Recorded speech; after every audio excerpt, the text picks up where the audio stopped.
Welcome back to the Inside Study Abroad podcast. This is episode number 42.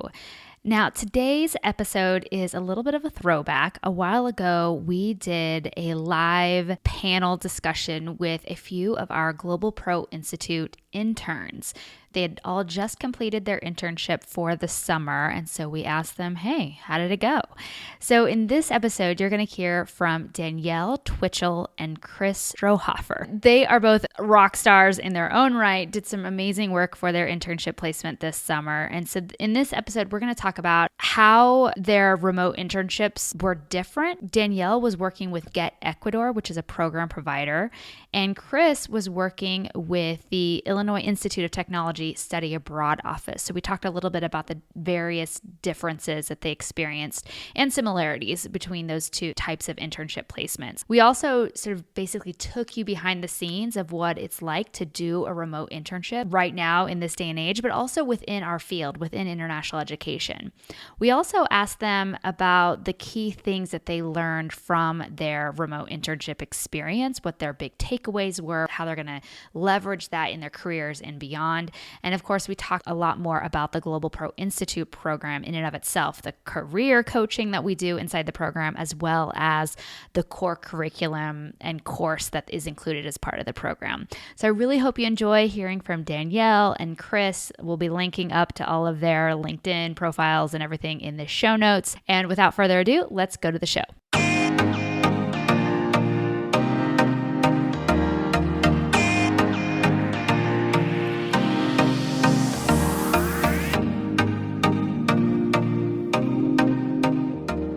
Hi, everyone. Welcome to our next edition of Inside Chat. My name is Brooke Roberts. I'm the founder of Inside Study Abroad and the host of Inside Chat. I'm here with my colleague, partner in crime, Sam Cooper, which on my screen, she's right above my face, but I don't know about everybody else's screen.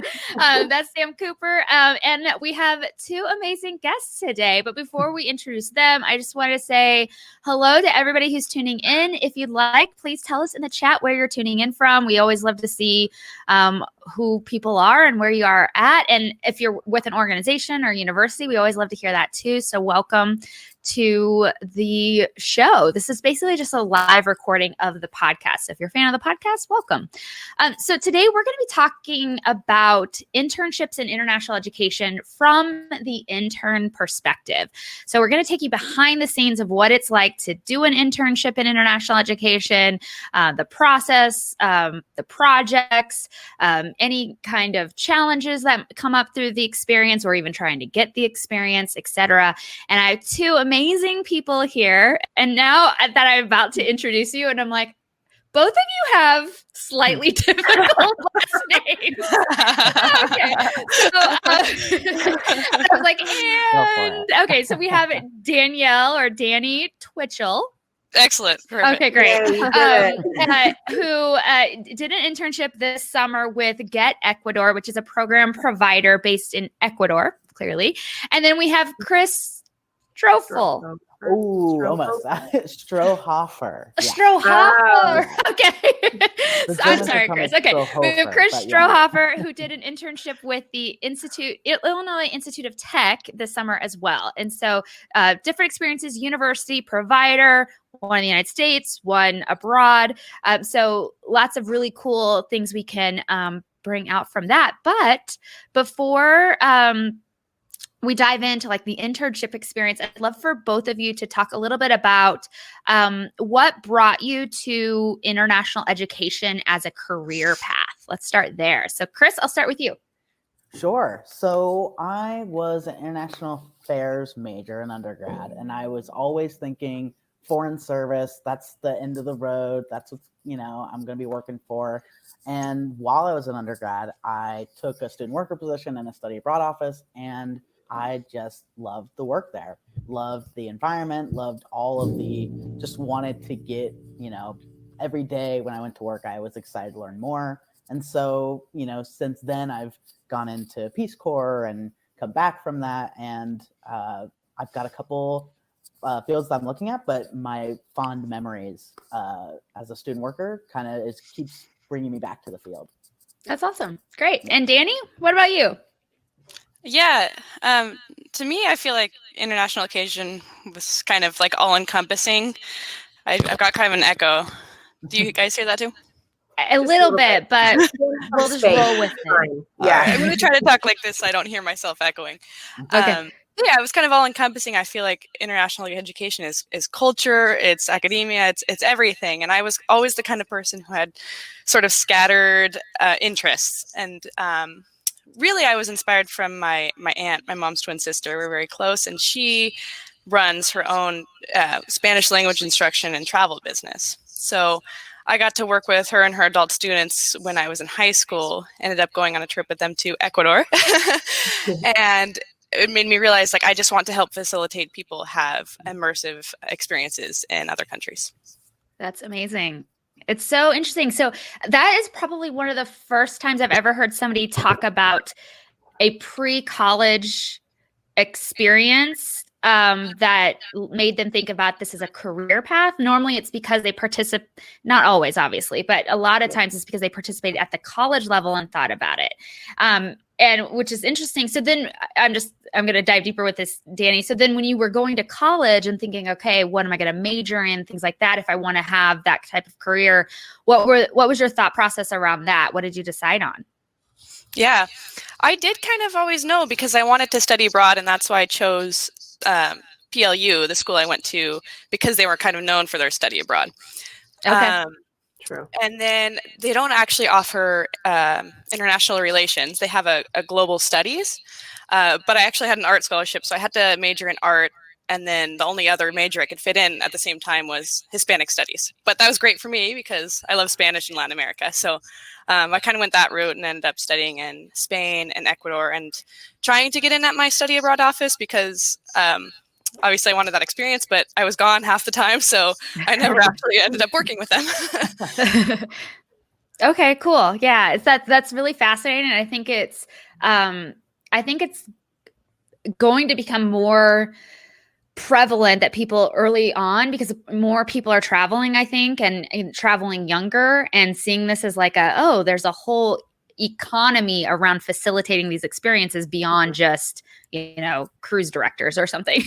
And so and seeing this as a thinking, what should be my educational path in order to have that type of career? Because it's typically the way our brains work, at least in U.S. culture, for instance. But that's really fascinating. Okay, well, so I'm curious, and this is more for me. Sorry, everybody, but I'm really interested in how you guys found Inside Study Abroad and the Global Pro Institute, because you're both alumni. You both went through the program this past summer, and I'm just curious how you stumbled upon my little corner of the internet.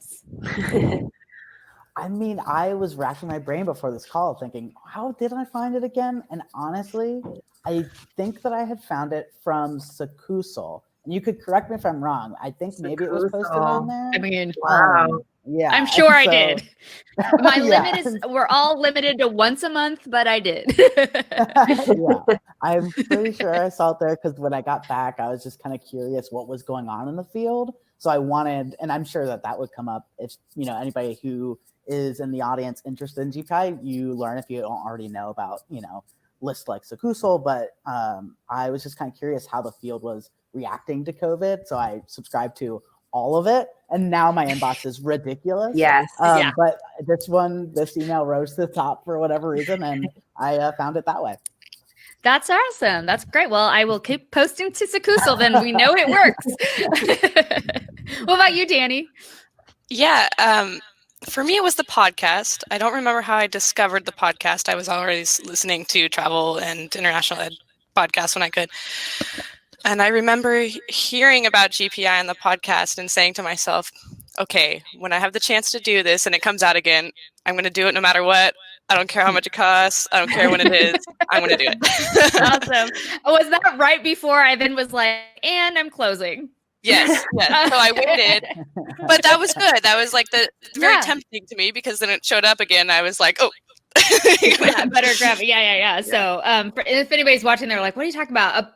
In May 2019, I'm going to call it, I decided to take a a year-long sabbatical. I didn't know it would be a year, but it ended up being a year-long sabbatical from international inside study abroad. So I thought it would be longer, but here we are. Awesome. I So pulled her back in. yeah, I do blame and attribute that to Sam Cooper. I take responsibility. Yeah. So, okay. So let's dive a little bit deeper into your internship experiences. I guess, Chris, you found GPI when we added, you only knew GPI as an internship option. Like you never saw it before that. Okay. But Danny, going back to you, how did you feel when you saw that we were announcing, you have GPI, but if you'd also like to do an internship, this is now an option as well. How did you respond to that? Obviously you joined, but what did that make you feel? Yeah, I didn't have to weigh the options really. I was like, oh, this is something I already wanted to do. And then there's built-in experience. So I didn't have to flip a coin or anything like that. Yeah. That's good. Oh, yes, please. Yeah. One of the things we talked about a lot, Sam and I, when I was like, well, it's kind of an evolution of the program I'd always thought about, but it was like, there's a lot of work. And she's like, I like that work and I know how to do it. I'm like, okay, you do it. For me, I just thought it was a natural next step for the program. And I just thought, as much as I think the content in the program is great, that's my opinion, obviously, we'll chat about that in a second with you, but it's still about showing other people, like, here's how you can try to go get experience even before you land that full-time job and things. But people were like, well, it's still so challenging. And I was like, well, how can I create an experience that leverages my network, my connections, my experience even, in order to help facilitate that process for others. And so then when Sam was like, I'm into this and her network is like even more killer than mine, I was like, well, this is a no-brainer. So I just thought this is perfect. So I'm really glad you guys took the leap with us as our guinea pigs, if you will, to make this experience possible. So let's talk about your internships. And that's what I'm really excited to share. We talked to your supervisors last week. So if anybody's watching and you're like, oh, what is it like to host an intern? We did an inside chat last week with Hannah and Carla. Unfortunately, Carla's not on screen, but she was very involved in the chat. But they talked about their experience working with GPI and hosting an intern and how they chose projects and things like that. But let's talk about you guys. So let's talk about the internship process and how you found yourself at Illinois Tech or at Get Ecuador. Chris, let's start with you. What was the process like starting from the beginning? Well, I mean, all props go to Sam for, putting in the legwork she had actually found, I think, was it 3 different positions that you're like, I couldn't decide for Chris. Brooke and I had this whole chat actually, because I had this point where I thought, I just can't decide. And then I thought, I'm just going to talk to Chris about it. I super appreciated it. And it was a really great conversation. It was at the end of one of our intern check-in calls program check-in calls. And we just kind of talked about what the different offices were like. And we had kind of landed on this one person study abroad office at IIT, at Illinois Institute of Technology. And it ended up just being the perfect fit. It was absolutely the best. I didn't get to hear the podcast last week, so I'll need to check in because Hannah was my supervisor. So I'll need to make sure it was all nice. I hope so. Don't worry, it's a big love fest. She was like, I love Chris, so it's fine. Yeah, she's great. I felt like, working with a kindred spirit. And so I felt like I, even beyond a professional contact, made a friend remotely. And it was just kind of a perfect fitting. So, I mean, all props go to Sam, and it was a really great placement. Awesome. What about you, Danny? What was your process like? Yeah, well, what I liked about GPI was, before going into international ed, I wasn't sure what kind of sector I wanted to do. Yeah, so I had just decided I would like to work with a provider, most likely, and I was really interested in service learning and meaningful travel. And I was just kind of figuring that out when I was provided with the opportunity to do Get Ecuador, which was just, thank you, Sam, because I was just especially perfect because of my history with getting into it because of Ecuador. So I thought it was just a great pairing. And likewise, as Chris said, we had a great friendship with my supervisor as well. Carla and I still talk probably weekly. And yeah, I think that's been a great bond as well. That's really great. I'm curious, did you do a lot of your interacting with Carla in Spanish? So I know she had requested preferred a Spanish speaker so that you guys could work on projects, maybe even translation work, I think. But did you guys interact in Spanish quite a bit? Yeah, we did, which was awesome for me too, because I was kind of looking to have that experience as well. So yeah. Well, one of the things about international education is the interaction, the people having just those connections. How did that work out for both of you doing a remote internship? And feeling connected to the field, but also the office or the institution, the organization that you worked with. How did you guys maneuver through that? Yeah, one of the things that and this is in the GPI program materials, is like networking. Talks about networking. A lot of people are nervous and and I was one of those people for sure. And one of the things that I realized about networking is you don't just cold call everybody in the field and just say, hey, can we be friends? Not exactly how it worked. I made one really good connection with Hannah, and then also connected with the rest of the GPI interns in the program.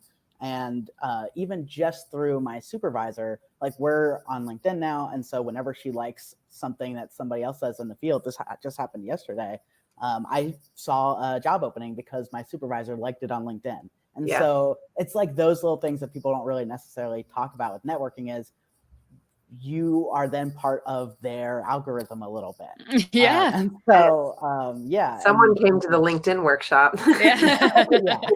And so but beyond, being part of the algorithm and all the tech of it all, I do feel with my supervisor, I have somebody that is kind of like a mentor, honestly. And it only took 2 weeks to get that close. And so I think that the remoteness did not detract at all. I've had internships that are in person. I've had internships that were paid and unpaid. And this one, I felt so welcomed and invited into that community of professionals that I was with, and to the GPI program at large, that it was one of the most rewarding internships that I had. And I soundbite.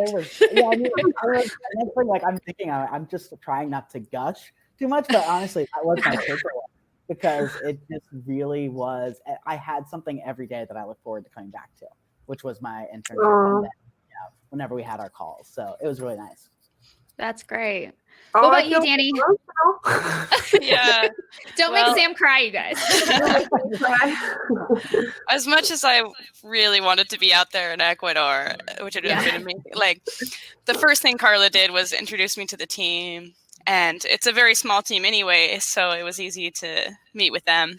And I did feel very welcome right away. We actually added our social medias and stuff, and it was kind of just a click right off the bat. So in terms of feeling welcome, there were no issues with that. And then the distance was more I just had to get over not being there with all the avocados and beautiful weather. Yes. Yeah. Well, and I think one of the things that we did, and we want to continue to do and find new ways to even make this happen for supervisors, is also preparing them for hosting a remote intern or employee of any kind. Because that's what I've been doing for, a really long time now. But it's new for a lot of people in the last 9 months. And so figuring out ways to create those organic experiences, it's sounds contrived. I know, but instead of having those quote water cooler moments or those, hey, let's go grab drinks after work moments, that's hard to do, obviously, when you're remote or not allowed to get together. And so how do you create that collegial environment in a digital capacity? It can be really challenging. And so that is something we try to prepare the supervisors for, on how they can welcome you in to to their organization, their office, et cetera, as best they can from a distance. And I know Sam talks to every single host supervisor and says, okay, what's your game plan for how you're going to interact, communicate? Do you have a game plan? Here's a recommended game plan. Because sometimes they're just like, oh, I didn't think about how I would communicate or check in or, how I'm going to just interact with them online. I just thought, oh, they're just going to work on my orientation materials. That's it. And I'm like, well, there's probably going to be other elements to this experience. So it's great to hear that it worked so well for you all. And we're hoping that we're going to have even more interns doing it this fall. So if you're interested, click that button down below because GPI closes this Sunday for the fall cohort. All right, so let's talk a little bit about, I'm just going to review our, Sam, and sorry, if you have anything you want to add or ask, please do. I just wanted to ask, had either of you done remote internships or work before? Danny, I kind of know the answer. I mean, I kind of know the answer, but I think it'd be helpful to know if you'd done that before and if it took a while to get used to, or if it was just not, a week or a couple days, or if it took longer. Yeah, so I'd done the online teaching before. Yeah. But the difference with my internship, I think, was just the various methods of communication we had. When teaching, and it's super professional, not that the internship isn't, but I couldn't have them on social media or any other type of platform. The great thing that happened with Carla and I is that we had Instagram, we had WhatsApp, we had email, we had the calls. We had all of these methods of communication that kind of made it easier for both, casual communication and professional, let's get down to business kind of work. So in terms of like water cooler stuff, I think it was helpful that she could see that I posted a picture of my dog on Instagram and could comment on that. I don't know if that's typical for all professional relationships, but I think it did help with the distance. That's interesting. Yeah. Never thought about Instagram as a water cooler, but you're right. It is. Well, and I think it's just, I think it's up to every individual, just like something like your Facebook profile and friending your boss, in a traditional work relationship. It's like kind of up to you and how you feel comfortable or how the boss feels about that. I'm pretty much an open book. So I'm like, follow me in all the places, friend me all the places. I'm fine with all of it. But it really, but I've known people too who like it very separate, very, very separate. So what about you, Chris? Had you done remote work before? You'd said you'd done internships before, and they might have been remote. Most of it all been in person, but there was one I did in undergrad with the State Department. They have a virtual student foreign service internship program, so you can work remotely, and they're still doing it. And in fact, it's expanded from just the Department of State to other departments as well. And so, especially now. And that was, I think, 3 or 4 years ago that they had, launched that. And so I had done that for an academic year. I felt like one of the big differences between this internship and the last one was my internship with IIT, they had more time for me to actually be working together. And everybody's busy. Every job has busy moments. But the person I was working with at the State Department was super busy. And so I felt like I had a lot of time to speak with my supervisor. I also just wanted to say real quick that I thought about this yesterday. Something I really appreciate about this program, GPI, and you're working with host organizations as well, is more and more students and, young professionals are looking at these virtual remote programs, and you are working with employers. And I think it's going to be super important, and especially employers that have hosted virtual internships, to see the value of the people who have participated in them and see it on a resume and be like, this was not nothing. I know the work that students who, and, young professionals who do these remote internships are actually getting something valuable. And the first line of people who get that are going to be people who host. And then the next line are going to be, the people who interact with and all that. So I think it's a really good kind of snowball effect that a program like GPI and that's something I've said to Sam many times, that I feel like this program now, especially with the internship, is asking international education to put their quote, money where their mouth is, because we as professionals have been all about the diversity of program models, from traditional study abroad to volunteer abroad, service learning, internships abroad, et cetera. And Sam and I know Sam even more than me, but on the receiving end from our peers and study abroad advisors we would work with when we were placing undergraduate students in internships around the world, about the expectations, the demand, and the level that students would be working at. And so then sort of saying to international education, okay, well, why don't you host an intern who's interested and curious about a career in our field? And it's really interesting. And Sam has said this even more about how their misgivings about hosting are the same as going up to that financial firm in London, or that advertising house, or that whatever fashion designer, whoever, trying to place these random undergrads and interns. It's the same process. And so, having that support, not only for undergrads getting this really meaningful professional experience, but also for aspiring international educators to get a glimpse and a taste of what our field is like before they jump in the deep end with grad school, et cetera, I think is like the thing that we need more than anything. And yesterday on our workshop on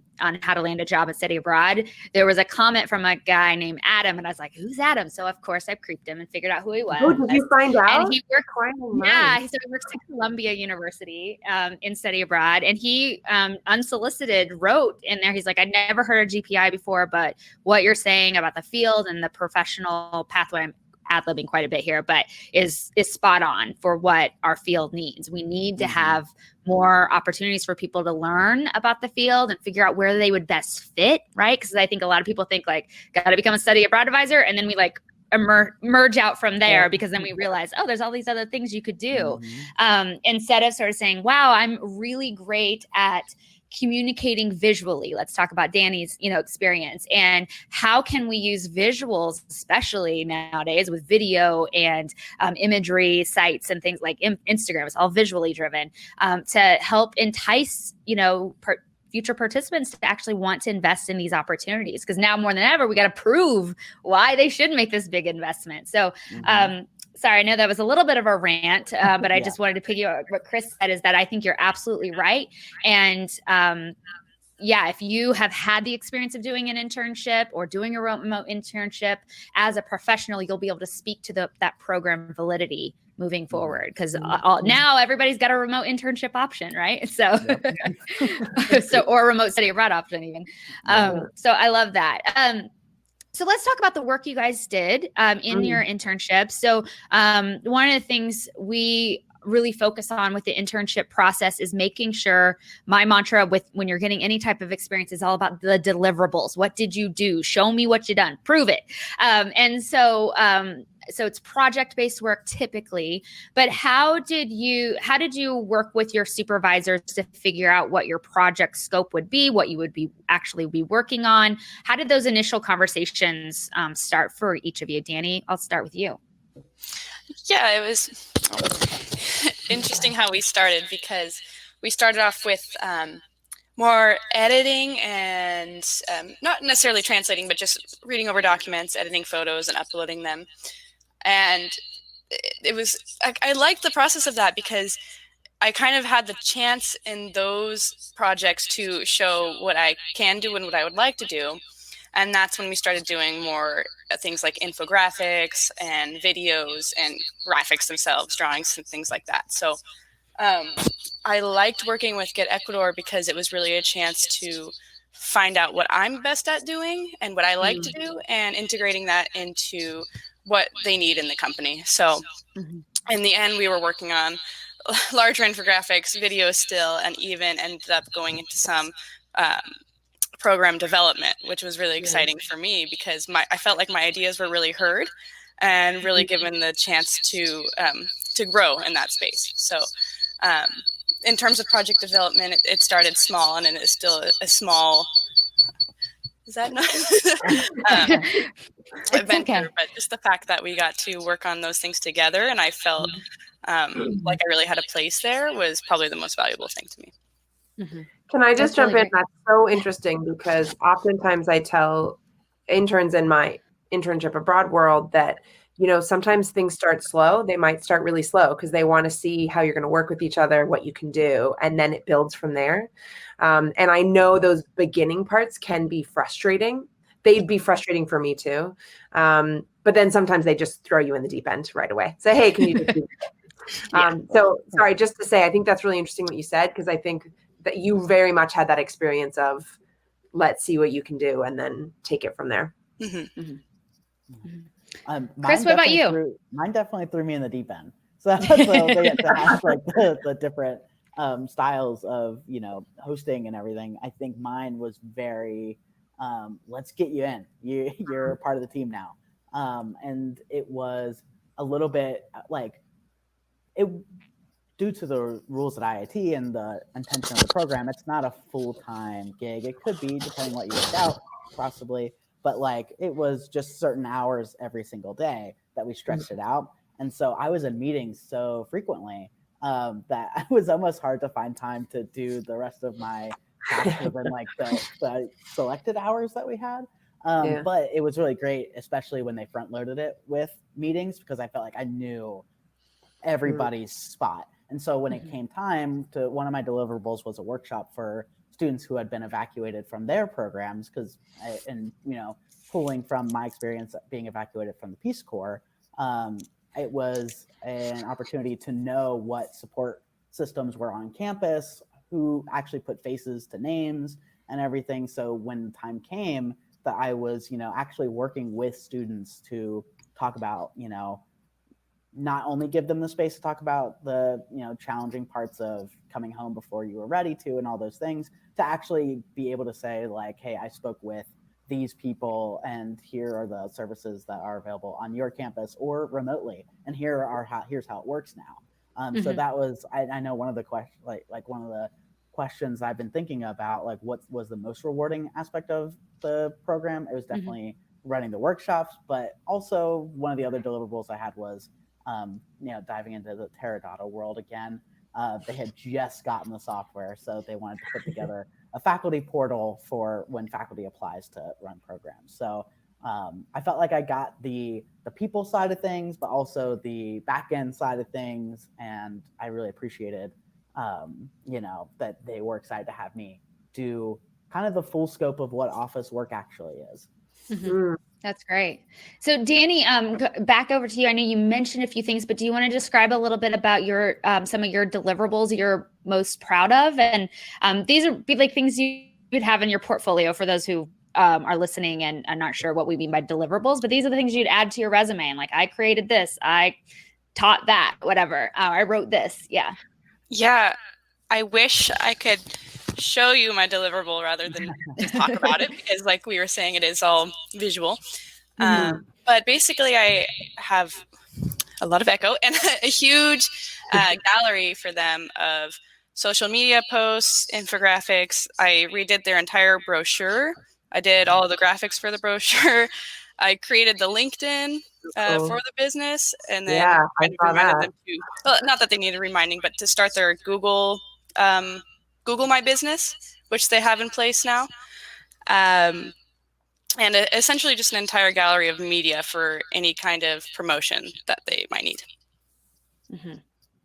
Sorry, I'm looking at LinkedIn because I was going to just share my screen real quick and show them a couple examples. So how do I do this? Sharing my screen.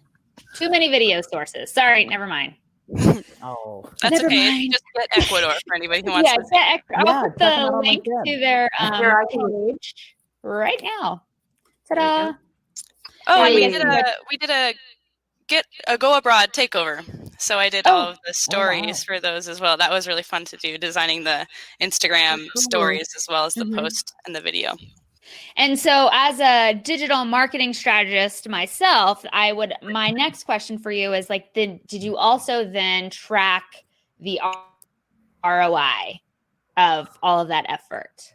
We did a little Good. bit. Because I want you to have those numbers for your resume, right? So if you got more applications, got more leads, et cetera, for the organization, those types of things, you want to have those types of numbers and stats as well.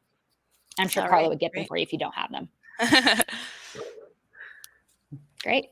Sam, I'm going to throw it to you. Yeah. So what's up next for you guys? So you finished the program. Did you get through all the GPI modules? That's always the question. Did you get through all of them? Yes, eventually. I think my video is cutting out and my mic's cutting out. No. Well, here's the other thing I want to say. That I really appreciate. This is how I'm going to spend it for myself. But it's true that one of the things I really appreciated about the GPI module is while I was in the midst of my internship, so much of my energy and focus was going into that because we had made a daily schedule that I would be checking in on. And so one of the really great things is you can go back to it. You can go back to I recommend that you stick with the schedule because it's useful. But the other thing about a lot of the materials is that it's also not strictly like it doesn't only just apply to international education field. Like you can like when I'm looking at like my digital footprint and like what if people Google me, if people are trying to figure out what I'm all about, that's applicable. And I mean, you asked what's next. Like my next thing that I'm kind of waiting for is a security clearance with a passport agency with the State Department. And so, if I want to continue working in government, these are things that are just as applicable and just as useful to be thinking about. And so, when we talk about what's next, I'm waiting for my security clearance, but while I'm waiting, I'm diving back into some of the GPI modules and some of the things that I was missing during the rigorous schedule that I slipped up on, but it's still always there for me to come back to. My recommendation is to listen to it on triple speed. Although I already speak pretty fast, but if you're just like, I just got to hear it and go through it. But but I will say then, for anybody who's watching who is curious about how GP works, I mean, you do get lifetime access. And when I say lifetime, I'm like, you guys, I'm going to retire at some point. So the lifetime of the program access. But you get lifetime access to the program. And so I've had, over 500 people go through the program at this point, or enroll in the program, I would say. And not all of them have gone through the content yet, but they still can if they ever need to. And even for the fall cohort, I've had 2 alumni. One is like one of the first cohorts, and she was recently laid off in international education. And she's like, I'm so happy I have this. I can come back to it and kind of refresh, and she talked about like how she's like, I forgot I should probably have been doing some of these things the last 4 years, but it's fine, whatever.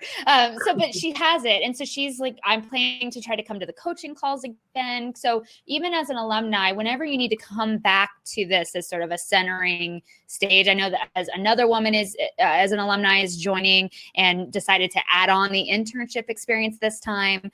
And so she's going to be going through the program with us again, which is so exciting. And so it is intended to be sort of this lifelong community of, people who are really passionate about intercultural experiences and meaningful travel. And whether you decide to stay in the field, you go work at the State Department and become president someday, whatever, or become this famous graphic artist. I don't know. The idea here is it's still this great community of people who are really passionate about this work and these types of experiences. And we want you to have for me, I think the community is probably the most valuable part. That's my favorite part. People think like, I want the resume, module that's going to tell me how to, hack my resume. And I'm like, it's fine. I mean, it's good, but it's like, it's not as great as the community because your network is so important in this field. I'm just curious, Danny, about you. What any parts of it that have been the most rewarding? I know you mentioned being able to actually do some program development. Do you want to describe that a little bit more and why we're so excited about it? Yeah, I just want to first start out and say, for me, having the meetings with GPI every couple weeks or week, I don't remember the exact schedule we had, it really went beyond international education for me. I was reminded regularly that each of us have the ability to develop professionally if we use the certain skills and tactics that are provided through GPI.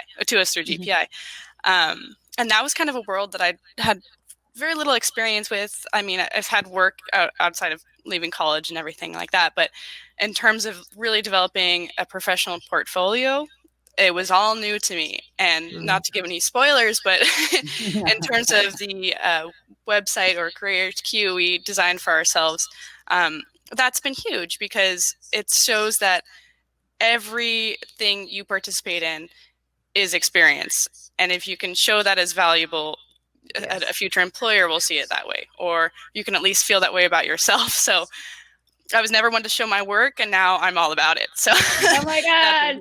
Don't make me cry. You're going to make me cry. Okay. I'm so proud. Yeah, so in terms proud. of project development, it was kind of like internship inception. So we were working on putting Get Ecuador's internships online. But also it helped me in kind of identifying the needs of the field right now. So I saw that there might be a lot of recent graduates looking for work, or teachers who need experience, and a lot of kids in Ecuador who aren't going back to school, who need both teaching and entertainment, etc. So we were working on designing a program that linked either artists or English teachers with Ecuadorian children. So that was a load off of their parents for a portion of the day, kept them working on their education, and something to perhaps entertain them as well as creating those intercultural links that we're always working on in international education. That's so cool. I love that. That's what a amazing. Great idea. Yeah, that is a great idea. Right. So before we talk about what's next for you all, I would love for you, if you wouldn't mind sharing, what you would tell to someone who is on the fence about joining GPI or GPI Plus, doing the internship program. What would you tell them if they're like, I'm not sure, I don't know, but they're like, really want to do it, but not sure? Yeah, that's a really good question. I was definitely in that position where I was not entirely sure. I saw it. I'm pretty sure there was a meeting just like this. You know, one semester ago, and that kind of made me think. You know, it's an investment in myself. So I mean, think about it in terms of, you know, what do you feel like you can improve in your, you know, professional search and your, you know, career portfolio, and if you feel like you've got, you know, a long list of things that you think could be improved, I'm pretty sure GPI will cover almost every single one of those things. And you know, and if there isn't a module for it, it'll come up in a conversation. And one of the exciting things about it is, it occurred to me, for all those people who were part of GPI a long time ago, there's probably a lot more new modules for them that have kind of been added to it. And so it's a living thing, especially the community you know, aspect of it as well. And so if you're on the fence, I mean, my first thought is, you like, if you're on the fence and you decide not to do it this time, you'll probably do it the next time it comes around, because you'll be thinking about it, and I think it'll be something that is worth getting into if it's still on your mind after a week or two. Great.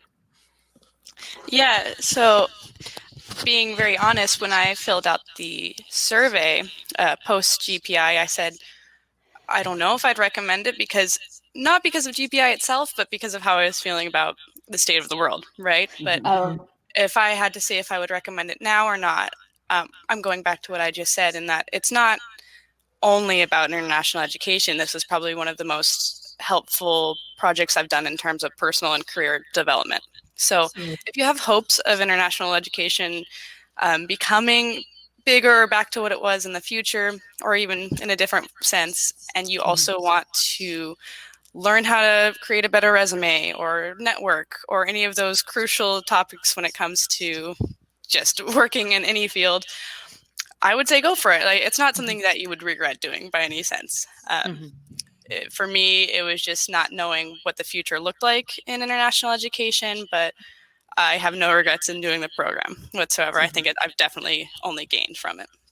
Yeah. Great. Thank you guys for sharing that. And so much is introspection as well. And so if you're ready to kind of take a longer, harder look at, you know, yourself and your experiences, and it's not just like if you're ready to criticize yourself. No, what it actually is are you ready to remember all the ways that you contributed? Because a lot of the times we don't take stock of what we've done in our roles and in our experiences. And so this program really helps pull out all those things. And it can be somewhat exhausting at times, but it's absolutely worth you know, if you're in that mental space of, I can do something for me now, this is a good thing. I would say that people always ask me, like, what did I change when I went from, you know, not having any 75 applications, no job offers, to like doing pretty well in the whole applying for job situation. And, you know, sometimes it's hard for me to like really drill down. That's why I created GPI, because it's like, it wasn't one specific thing. But when you said that, I will say that it actually is kind of one specific thing, but all the other things really matter too. But I got really good at being able to like in any conversation I was having with people, in any interview I was having, or any cover letter I was needing to submit, of figuring out the precise little nugget about me that would be valuable to the person on the receiving end. And I, you know, honestly, I feel like now I want to like go back and like pull up my application to USA where Sam hired me.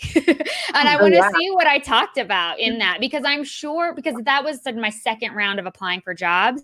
And I was like, okay, I cannot do the 75 job application thing again and get no offers. So I'm sure I know that's when I started studying other things and talking to people with great careers, not in international education, saying, how does this work? Because I thought I did everything right. And I got really good at pulling out those little nuggets that get lost in the bullets of a resume, and then being able to describe it, and then being able to connect it to what they needed to accomplish in their organization. And I talked about this yesterday during the How to Land a Job and Study Abroad workshop. So if anybody wants to dive deeper into that, it's on Crowdcast. So just click where it says my name on the screen right now, and you'll find the recording there. You can go watch that after this.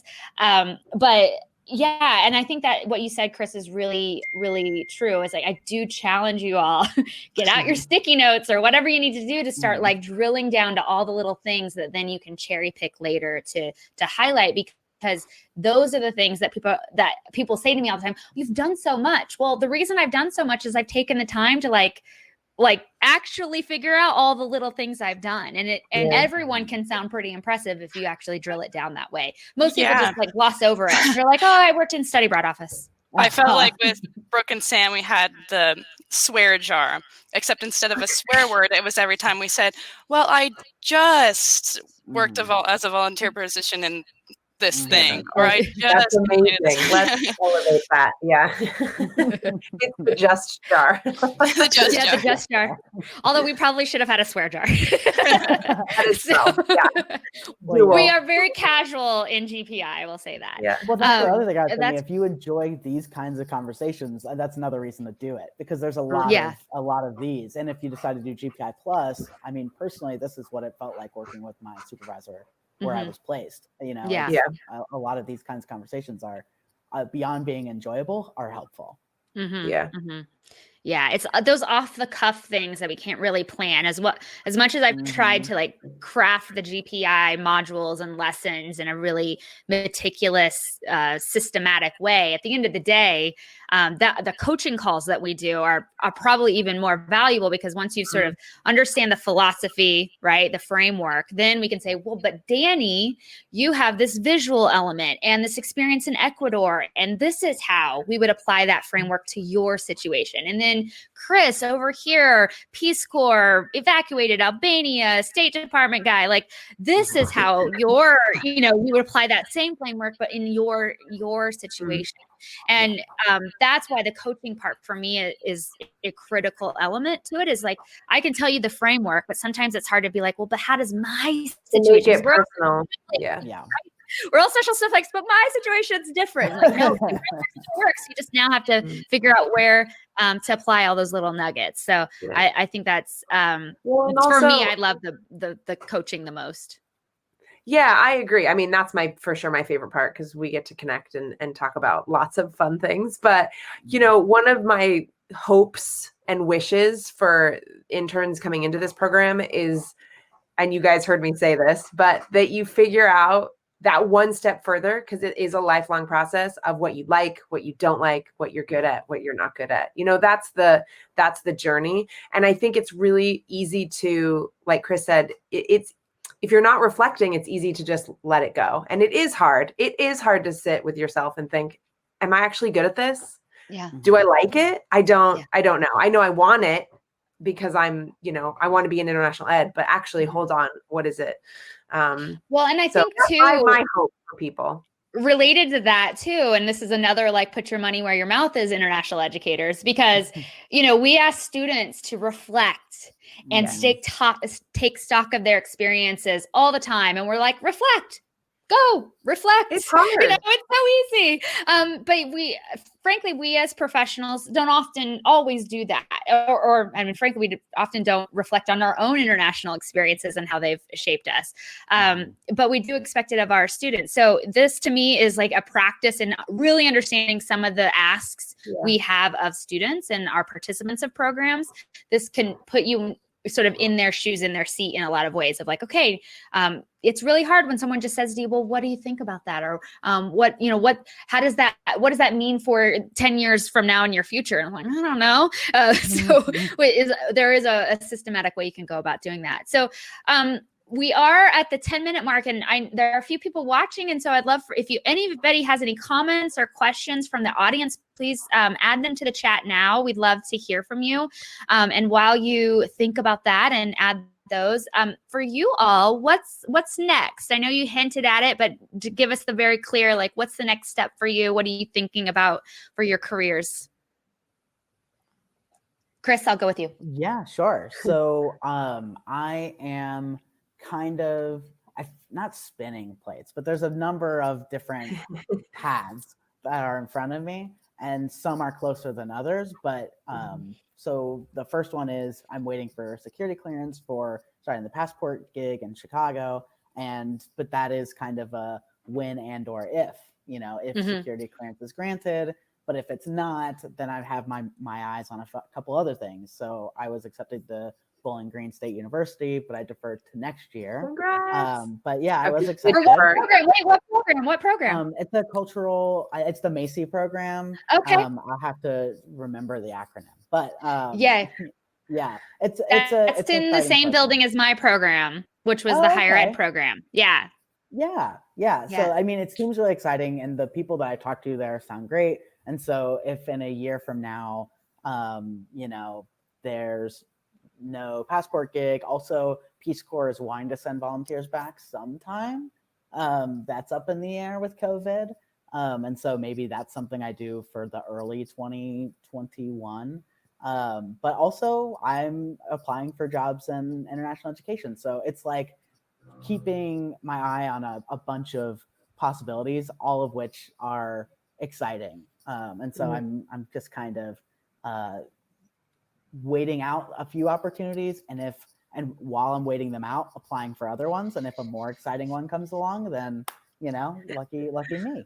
Well, and you have like a killer recommendation from Hannah, obviously from Sam and I, but even more valuable from Hannah. That's going to be really powerful for you moving forward, because she's going to be networked, being like, if you need to hire someone, hire Chris right now. She just sent me an email just yesterday or a couple of days ago about a couple opportunities in Texas that look super interesting. And I am just like super looking forward to telling her and the rest of my network, like, here's what the thing is. I've spent like Yay. what it is. So I'm Yeah. excited to reach out and tell people. Well, awesome. Okay, Danny, what about you? I know you're on a slightly different path, but it's still so exciting. Yeah, well, during GPI, I'd kind of had a few potential jobs/job offers. Those were kind of tabled for pandemic reasons. Yeah. So I've still got my eye out for any IE opportunities I could possibly find.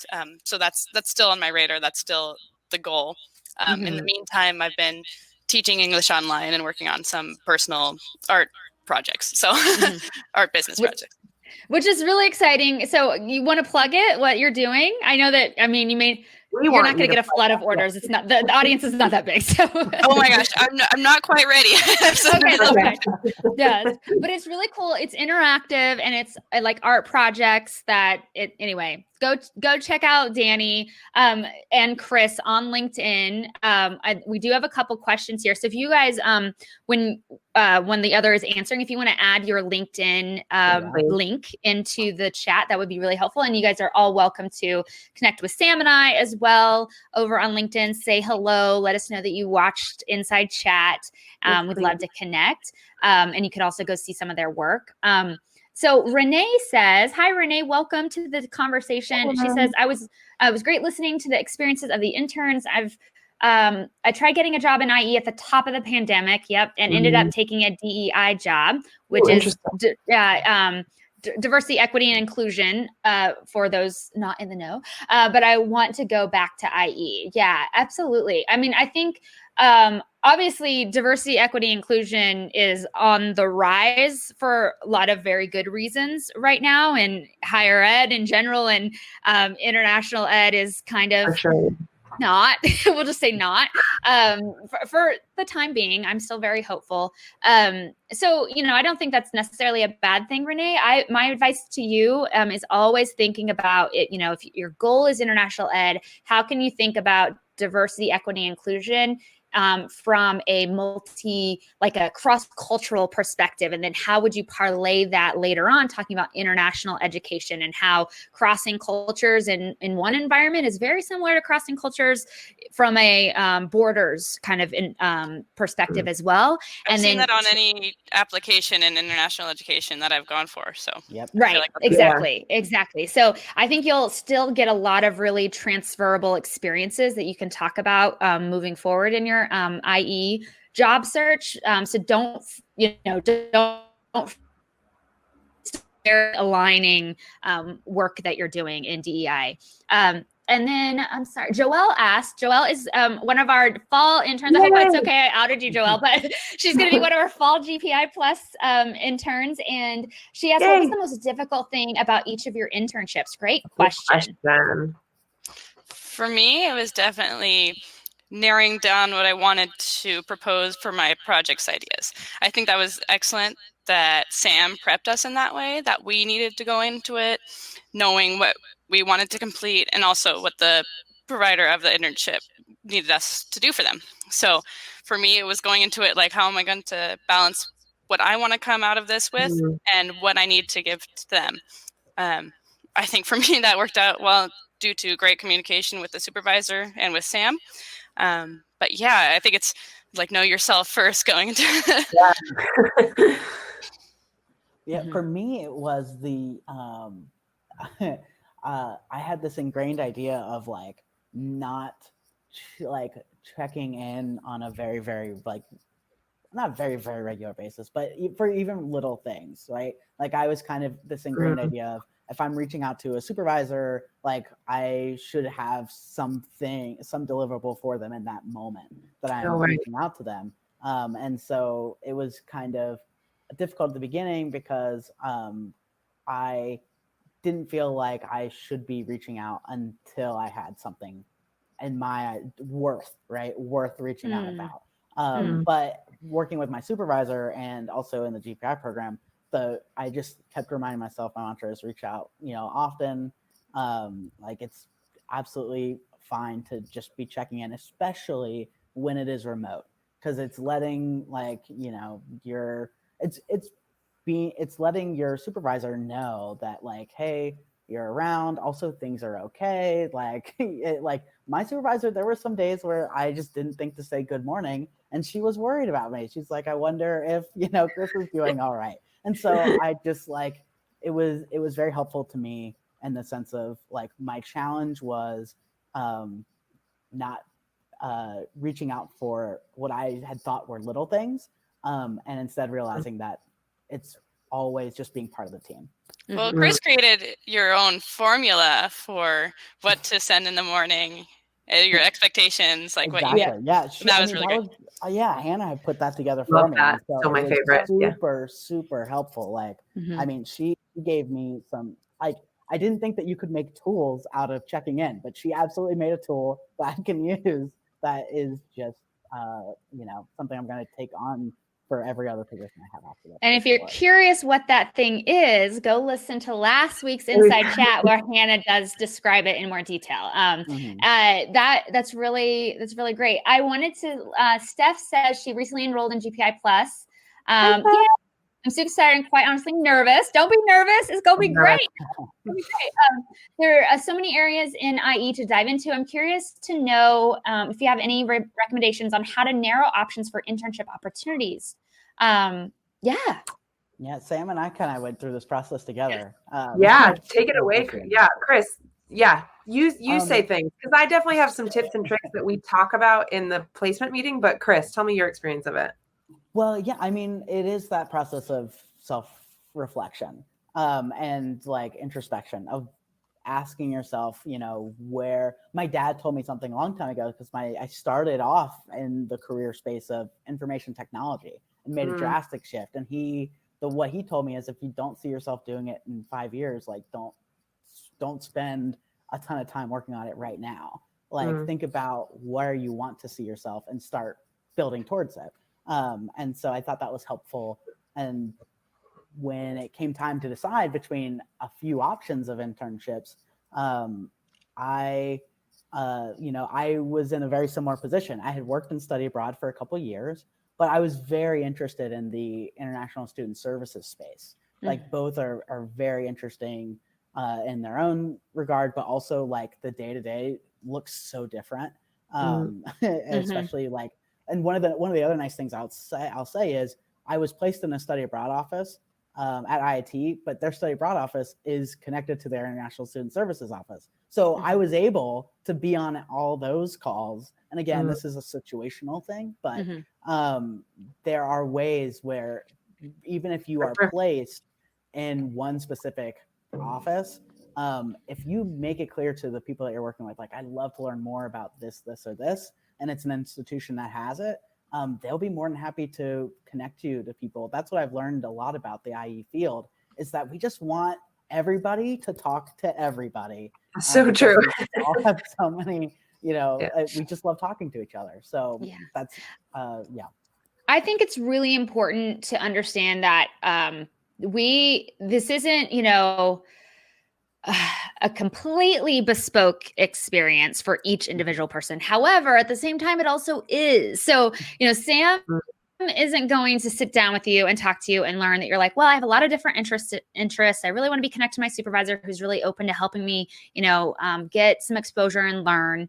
And then her go out and find an internship with someone who's like, I have this project. I don't want them checking in. I barely want to talk to them. Blah, blah, blah. If we have somebody who joins GPI and they're like, I only have a few hours a day. I have a ton of experience. I don't need a lot of hand-holding. I'm blah, blah, blah, blah. I'm going to do my own thing. She's going to find an internship placement that matches that personality and those goals. Same thing if you have, like Chris, a broad spectrum of interests and personality where you're like, I want it to be very collegial and integrated. And so please don't worry about having to figure that piece out, I guess is what I'm trying to say. I would say that the form we filled out was super comprehensive. It just asked us, how do we see ourselves in the internship? What would we prefer, service learning or international student services, et cetera? And you kind of get geared up to answer those questions at the beginning of GPI before you start. So I felt real prepared to answer those questions by that point. Yeah. And for what it's worth, and this, sorry, Sam, didn't mean to interrupt. Okay. And this might have made Sam's decision much harder for me. I think I did do a lot of introspection about it, but I was interested in a number of fields, and I put it in that application. And I think it's a multi-select for a reason, because I think we are all interested in a few things. So I would say don't feel like you need to be super, super narrowed down for the internship. Do the introspection, but if you still land on 2, 3, or 4 things, be honest about that. Yeah. And the truth is that, there is a limit to the opportunities that are available, just as there is in life. So this is a real life practice as well. And, what we do talk about is, what do you want to put on that resume? And that might be a transferable skill, and that might be exposure to a certain area of the field. It might be, I just want to confidently talk more about what education abroad means on a campus or for a program provider. So it can be specific, it can be quite broad. And my goal would be, if you're really interested in lots of different areas, then great, let's jump into an area. And by the end of the internship, you'll know if you like it or not. You'll be like, okay, that was not the area that I was intrigued about. And I didn't know that until I did it. And then even if you have that type of experience and outcome from it, it's still experience. It's still in international education, and you'll still be able to talk about it in a meaningful way that's going to resonate and make connections with other types of roles that you might go for later on, or other internships you try to get later as well. Because we do talk about that in the program in terms of experience, is that how can you take what you've learned in GPI to then go find project-based work experiences for yourself, so you can start dabbling and finding things to do in the field that could be valuable for your career. So those are really great responses. I think there are no other questions, so we're going to wrap it up because we're just over an hour. Any final thoughts? Words of wisdom? Yeah. Oh man, I don't have any no words pressure.